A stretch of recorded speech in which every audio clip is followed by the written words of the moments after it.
तलाक दूंगी, मगर मेरी एक शर्त है। जब मैं रात को घर पहुंचा तो मेरी पत्नी ने खाना लगाया। मैंने उसका हाथ अपने हाथ में लिया और कहा, मुझे तुमसे कुछ ज़रूरी बात करनी है। वह शांत बैठकर खाना खा रही थी। उसकी आंखों में कुछ दर्द साफ नजर आ रहा था। अचानक मुझे पता नहीं कैसे कहूँ, मगर मुझे उसे बताना ही था। मैंने बड़ी शांति से कहा, मुझे तलाक चाहिए। जैसे उसे मेरे शब्दों से कुछ फर्क ही नहीं पड़ा, बल्कि उसने मुझसे पूछा, तलाक क्यों चाहिए? मैंने उसके सवालों को अनसुना किया तो उसे गुस्सा आ गया। उसने चम्मच उठाकर फेंक दिया और जोर से चिल्लाई, तुम इंसान नहीं हो। उस रात हमने एक दूसरे से बात नहीं की। वह रो रही थी। मुझे पता था कि वह जानना चाहती थी कि आखिर ऐसा क्या हो गया जो हमारा रिश्ता टूटने की कगार पर आ गया। पर मेरे लिए उसके सवालों का जवाब दे पाना नामुमकिन था। मैं अब किसी और से, जिसका नाम प्रिया था, उससे प्यार करने लगा हूँ। अब मुझे उससे प्यार नहीं रहा। मैंने उससे उसके बरसों के प्यार की सजा दी थी। भरे मन से मैंने तलाक की पेपर तैयार की। उसमें लिखा था कि वह पूरा घर, कार और कंपनी के 30% शेयर ले सकती है इस तलाक के बदले में। लेकिन उसने उन पेपर को देखा और उनके टुकड़े टुकड़े कर दिए। वह औरत जिसने मेरे साथ जीवन के 10 साल बिताए थे, वह आज मेरे लिए अनजान हो चुकी थी। मुझे इन 10 सालों का जो उसने मेरे लिए बर्बाद की, मगर मैं क्या करूं? जो हो चुका है उसे मैं बदल नहीं सकता, क्योंकि मैं किसी और से, अपनी पत्नी से भी ज़्यादा प्यार करने लगा था। आखिरकार उसके सब्र का बांध टूट गया और वह फूट फूट कर मेरे सामने रोने लगी। मेरे लिए उसका रोना एक तरह से उसकी रिहाई की तरह था। तलाक के बाद जो कई दिनों से मुझे परेशान कर रही थी, अब बिल्कुल साफ हो चुकी थी। अगले दिन मैं काफ़ी लेट घर आया। मैंने देखा कि टेबल पर बैठकर वो कुछ लिख रही थी। मैंने शाम का खाना नहीं खाया था, लेकिन फिर भी मैं सीधे ऊपर जाकर अपने कमरे में सो गया, क्योंकि पूरा दिन प्रिया के साथ रहने और कई जगह घूमने के कारण मैं बहुत थक गया था। वह शायद रात को उसी टेबल पर लिखते लिखते सो गई थी। सुबह उसने तलाक देने के लिए कुछ शर्तें बताई। वह मुझसे कुछ भी लेना नहीं चाहती थी। उसे सिर्फ तलाक से पहले 1 महीने का समय चाहिए था। उसने आग्रह किया कि इस 1 महीने में हम दोनों वही पुराना जीवन जिए जितना संभव हो सके, क्योंकि आने वाली महीने में हमारे बेटे की परीक्षा है। वह नहीं चाहती थी कि हमारे टूटे रिश्ते का प्रभाव हमारे बेटे की पढ़ाई पर पड़े।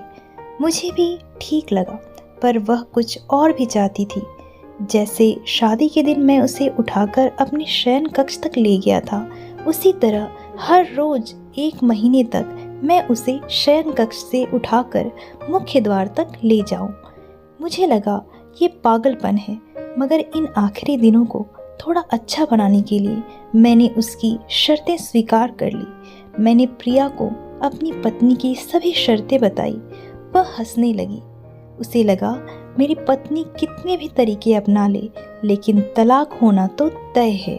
मेरी पत्नी और मैं किसी से भी इस दौरान नहीं मिले, लेकिन उस दिन जब मैं उसे पहली बार उठाकर गेट तक लेकर गया तो हम दोनों काफ़ी अजीब महसूस कर रहे थे।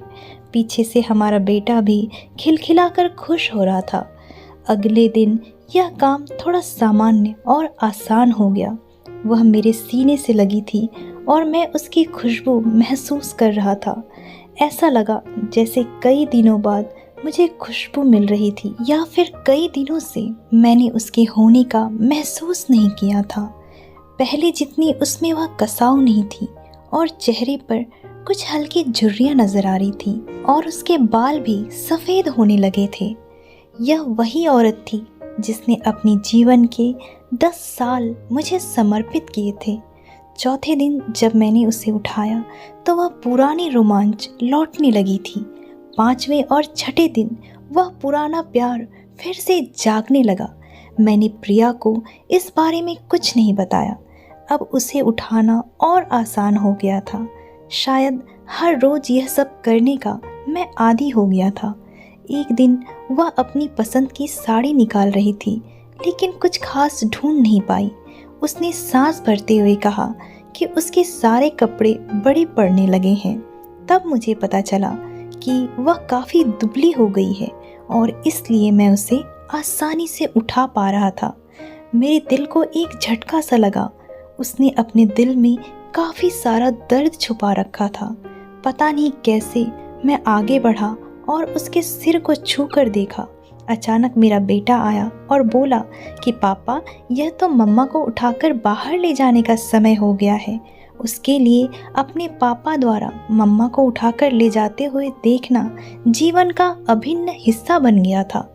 मेरी बीवी ने हमारे बच्चे को बुलाया और ज़ोर से उसे गले लगा लिया। मैंने अपना चेहरा दूसरी तरफ कर लिया। मुझे लगा कहीं मैं अपना निर्णय बदल ना लूं। मैंने अपनी पत्नी को रोज की तरह उठाया और बेडरूम से सिटिंग रूम होते हुए हॉल तक ले आया। उसने प्यार से अपने दोनों हाथ मेरी गर्दन के आसपास रख दिए। मैंने उसे ज़ोर से पकड़ रखा था, बिल्कुल हमारी सुहागरात की तरह, मगर उसका इतना कम वजन मुझे परेशान कर रहा था। महीने के आखिरी दिन जब मैंने उसे उठाया तो मेरे लिए एक कदम भी चल पाना बहुत मुश्किल हो रहा था। हमारा बेटा स्कूल जा चुका था।